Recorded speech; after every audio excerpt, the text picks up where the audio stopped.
People are moving here from California. Number one, we don't have state tax. So, and the fact that their houses are so much more expensive than the exact same house here, they can come here, sell their house, come here and buy the same exact house and save so much money. They can come here and buy with cash, because that's what they're doing. They're coming here where a house is maybe $400, something to $500,000, where they sold their house for $1.2 million. Mm-hmm. Amen.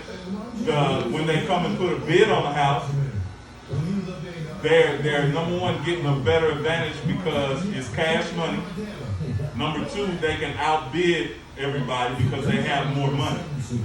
So what do you think that does to the local second I can tell you generation? exactly what it does here. It's causing more people that live here and don't have that exact buying power to move out to the surrounding areas. Like Franklin, surrounding Franklin, you have Fairview, you have Chapel Hill, Eagleville, you have Spring Hill, Thompson Station, and Columbia. So those who can't outbid the Californians or New Yorkers or Chicago, they move out to the surrounding areas where their money has more buying power and not as much competition.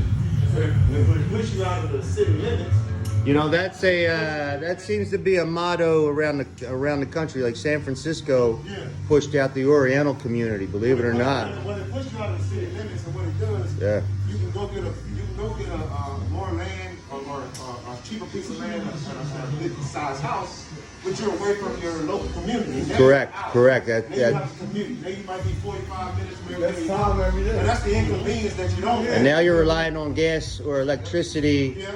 And the other thing is the school systems here are really good. Public school systems, private, all.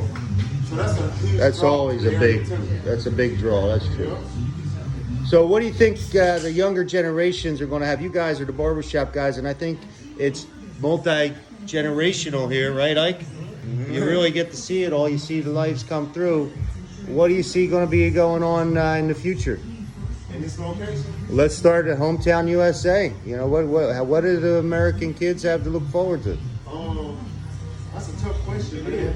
In Williamson County, they're making it hard on the younger generation because you're going to have to really, really have your ducks in order to live here, period. You know, it's getting to the point. I was born and raised here. I grew up here, so I watched the little small town feel turn into a lot of diversity, but it's like you said earlier, it's pricing so many people out. The environment is carving itself out to be pretty much prominent and above. That's it. And it's not gonna. You have to be so equipped to move here.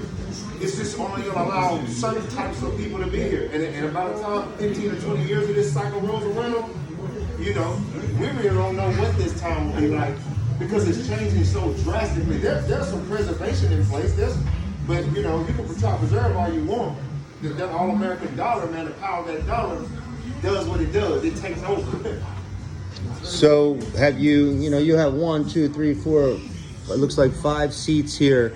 Have you noticed less clientele, more clientele? Way more clientele. More clientele. All right, so you're no longer the best kept secret. You're a well-known entity here. Well, we getting way more clientele, but at the same time, New clientele? yes. Correct. I probably had over 75 new customers that came in this shop from California in the last 6 months.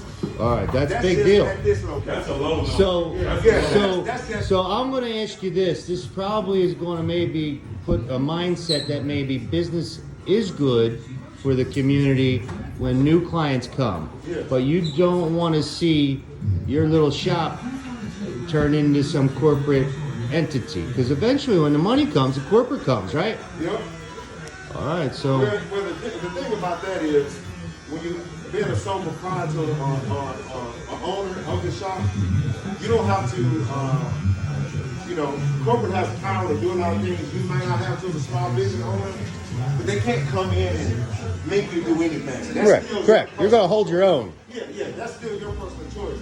You can be bought out, like you can be bought out by your property or something like that, but they can't just come in and just, I'm taking your business. That can't happen. You know, there's hearsay about those kind of things happening, and right now in Australia, down under, the people have to stay in their zone. You believe that? They got to stay in their community zone right now.